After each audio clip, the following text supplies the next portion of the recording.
Lorival Santana, nosso analista de internacional, já está aqui no estúdio para a gente tentar entender um pouco o que seria esse acordo sobre a Groenlândia e, claro, se foi um recuo ou uma vitória de Donald Trump. Tem gente falando que foi recuo, tem gente que falou que foi uma vitória do presidente americano. Lorival, boa noite. Boa noite. Um pouco depois desse momento que a gente mostrou, a Kaitlan Collins, que era a enviada da CNN, perguntou se os Estados Unidos continuariam sendo donos, ou continuariam, não, se tornariam donos da Groenlândia. Aí ele hesitou, pensou um pouco, falou assim, é um acordo muito bom para todo mundo está muito feliz e tal. Todas as questões estão resolvidas, segurança, minérios e todo o resto. E aí ela insistiu assim, por quanto tempo, né, vai durar esse acordo? É infinito, é para sempre e tal. E ele tinha acabado de conversar com Mark Rutte, que é um secretário-geral da OTAN e é holandês. Ele não tem mandato para negociar as riquezas naturais da Groenlândia, que pertence à Dinamarca, é um território autônomo associado à Dinamarca.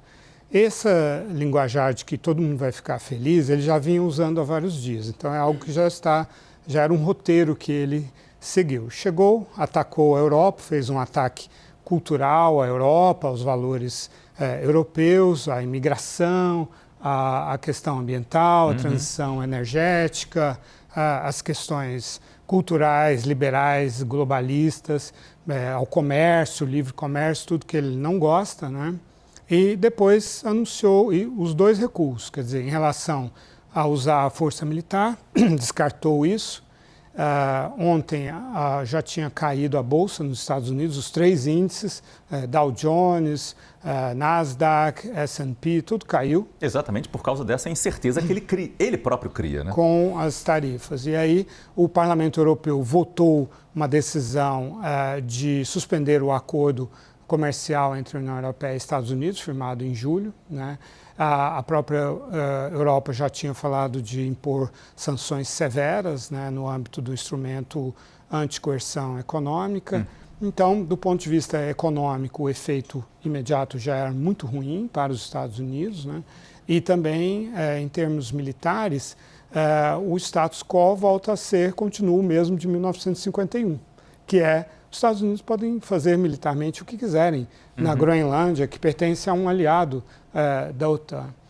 Explorar a Groenlândia, os minérios da Groenlândia, primeiro não se negocia com um holandês, secretário-geral da OTAN, se negocia com o governo dinamarquês, mas explorar essas riquezas que estão lá na Groenlândia é mais fácil dizer do que fazer. É um território inóspito, 80% dele é coberto por gelo o tempo inteiro. Existem minérios estratégicos na Groenlândia, mas existem outros lugares em que é comercialmente mais viável explorá-los, assim como o petróleo, assim como o gás. Quanto à posição estratégica da Groenlândia, ela está à disposição dos Estados Unidos. De fato, ele tem razão, entre 1941 e 1945, os Estados Unidos ocuparam militarmente a Groenlândia porque a Alemanha nazista ocupou a Dinamarca e aí o embaixador da Dinamarca em Washington autorizou os Estados Unidos a ocupar a Groenlândia para proteger o Atlântico Norte de uma invasão nazista. Então isso é verdade, mas isso não quer dizer que ele passasse a ser dono da Groenlândia. Eles não devolveram a Dinamarca, a Dinamarca voltou a ser um país independente e a Groenlândia pertencia à Dinamarca. Então é impossível e as pessoas ficam perdidas quando elas olham os movimentos do Trump do ponto de vista geopolítico ou econômico. Esses movimentos não fazem sentido nem do ponto de vista econômico, nem do ponto de vista geopolítico. São movimentos culturais, políticos, culturais e psicológicos, no sentido de atacar a elite europeia, atacar os valores liberais, o que eles chamam de globalismo e tal, mas em termos econômicos e geopolíticos ele não é capaz de bancar essas posições.